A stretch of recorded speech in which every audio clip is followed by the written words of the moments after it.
Hola amigos, ¿qué tal? Stuart here from Spain Speaks. With the Spain News Update, we'll have a look at some of the main news stories that have caught my attention in the press in Spain over the last few days, starting with the flu epidemic, which continues to worsen in Spain. And as we can read here, the Health Ministry to propose to the communities the obligatory use of masks in health centres. We appeal to common sense, says the Health Minister. The Minister of Health, Monica Garcia, will propose to the autonomous communities that they make the wearing of masks compulsory in health and social health centres. She will do so according to an interview with La Sexta at the Interterritorial Health Council convened next Monday to unify criteria throughout the country in view of the increase in respiratory virus infections since Christmas.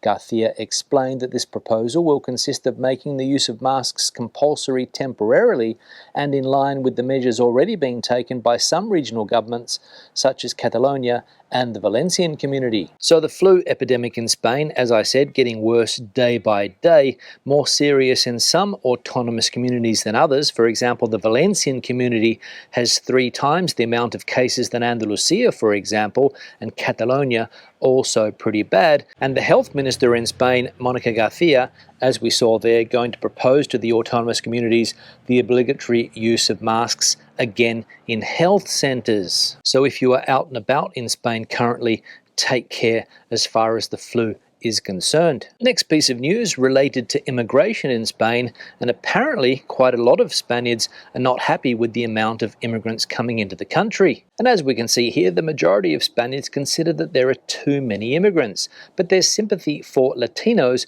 but not much sympathy when it comes for North Africans. Immigration has been a campaign issue in recent elections, strongly encouraged by Vox in its search for the returns obtained by its partners on the European far right, from Marine Le Pen to Giorgia Meloni, but it did not seem to take hold at the ballot box. Neither did it massively swing the vote, nor did it turn red areas into green ones, but the germ is quantifiable and portrays a country concerned about the increase in immigration to the point that almost half of Spaniards, 47.2%, consider that there are too many immigrants. This is 6.5 points higher than the sum of those who say that there are an adequate number, 26.3%, and those who say we need more immigrants, 14.4%, according to the Sigma DOS survey for El Mundo. So there we go. According to that poll, the anti-immigrant sentiment in Spain on the rise, but remember that this newspaper caters to right-wing readers. So no doubt you would get different statistics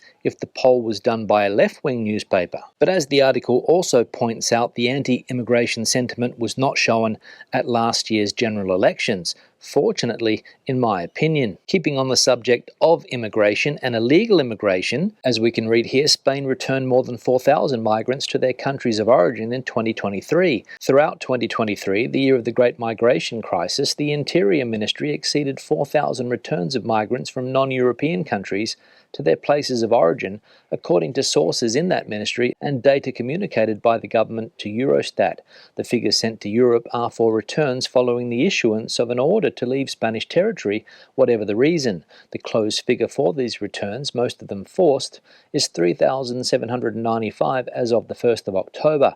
The specific figure for the last quarter is still in the process of being counted, according to the aforementioned sources, although it will follow the trend of 2022 with 1,000 more for the sum in the last quarter. So 4,000 people that entered Spanish territory illegally returned to their country of origin. As we also saw in that article, similar figures to 2022. So 4,000 people returned to their countries of origin, but it doesn't seem like a lot considering the amount of people that came into Spain in 2023 illegally. And the final piece of news we'll look at today related to motorcycle riding in Spain and the type of helmet that you can use. As we can read here, the DGT, or Spain's traffic authority, will force motorcyclists to wear a full face or modular helmet in the face of an unacceptable rise in fatalities. In 2024, the Directorate General of Traffic, the DGT, will make it compulsory for motorcyclists to wear a full face or modular helmet and approved gloves when travelling on the road, given the unacceptable increase in the deaths of riders of this type of vehicle in the last year. The Minister of the Interior, Fernando Grande Marlaska, announced these and other measures during the presentation of the 2023 road accident balance sheet at the headquarters of the Directorate General of Traffic in which he focused on motorcyclist deaths, which have increased by 19% compared to 2022. Specifically, 299 motorcyclists died on the road in 2023. This is a real absurdity, and the 19% increase is simply unacceptable, said Marlaska, who explained that the profile of the victim is a man between 35 and 64 years old with more than 10 years of riding experience. So there we go. If you ride a motorcycle in Spain from this year, 2024, you'll have to have a full face or modular helmet. And these new measures being brought in because of an unacceptable rise in fatalities. Now let's have a look at some of the comments that have been left on videos recently. One here from Peter: so pleased that you finally made it back down under.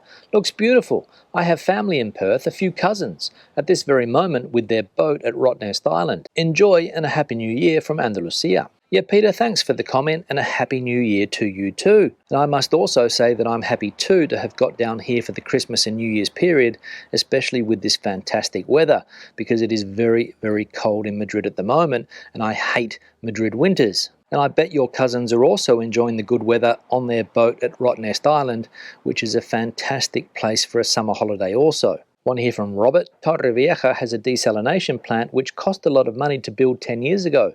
Never been used yet. Yeah, Robert, thanks for the comment, and I'm surprised that that desalination plant built 10 years ago has not been put into use yet, especially given the water issues that some of those Mediterranean towns in Spain have. Maybe there are some environmental issues concerning that desalination plant, but as I said, I've got no idea. But if anybody knows the answer as to why that desalination plant hasn't been used yet, let us know in the comment section below. One here from Roberto: is there a property crash coming to Spain? Yeah, Roberto, thanks for the comment, but as I said in the video the other day, I've got absolutely no idea what's going to happen in Spain as far as property prices are concerned. All I know is that last year the European Union put out a report saying that property in Spain was overvalued by 20%, and the area that I live in, on the outskirts of Madrid, has seen property prices rise a lot over the last couple of years since COVID. Somebody in the comment section the other day said that yes, the property market is heading for a crash. I think a Titanic crash was the expression that that person used. But as we know, sometimes in the comment section, people are prone to hyperbole. So sometimes better to listen to the experts than some of the comments in the comment section. One here from Mr. Vet: my wife and I were visiting family in Barcelona this past July, August. The food in grocery stores overall was much cheaper than where we live in the Washington DC metro area. The same with eating in restaurants. Meals cost around half of what they do in the US. Beer and wine was a lot cheaper in Spain as well. Yeah, Mr. Vet, thanks for the comment, and I have no doubt that some products in supermarkets in Spain are cheaper. Also, when it comes to eating out and drinking out at bars and restaurants, you probably find cheaper prices than you would in some states in the United States. But as the person that replied to this comment said, salaries in Spain are a lot lower than they are in some parts of the United States, and you have to take that into account. And that's also the case here in Australia as well. It's a lot more expensive to go out and have a drink or have a bite to eat than it is in Spain. But then again, people's salaries seem to be a lot higher. So yes, the cost of living here is higher, and I imagine in the States also, but you have to take salaries into consideration. One here from Lee: been living in southern Spain for coming up to 20 years, and the issue of drought has been a constant problem every few years. As usual in Spain, much talking but little action. For goodness sake, new hotels still installing baths, farmers carrying on as usual, replacing olive trees with water-intensive fruits and veg. I could go on. It's been a disaster waiting to happen. Yeah, Lee, thanks for the comment, and some of the points that you make in your comment are quite valid, especially when it comes to farming. In fact, one of the biggest criticisms a lot of farmers in Spain receive is their use of water. And the tourism industry, as you also mentioned in your comment, uses a lot of water. In fact, there's a very good video on YouTube about the tourism industry and its use of water in Spain by the channel DW, the German broadcaster. So check it out. And the other thing that you mentioned in your comment, a lot of talking in Spain about certain issues, but not a lot gets done. Unfortunately, it's a common problem where politicians just kick that can further down the road for the next group of politicians to pick up the problem. One here from Brady: you were being upstaged by the waterfowl on the river. Yeah, Brady, thanks for the comment, and I did notice that bird swimming in the river behind me the other day, a black swan, and I also saw a dolphin swimming in the river after I recorded that video, and I included it right at the end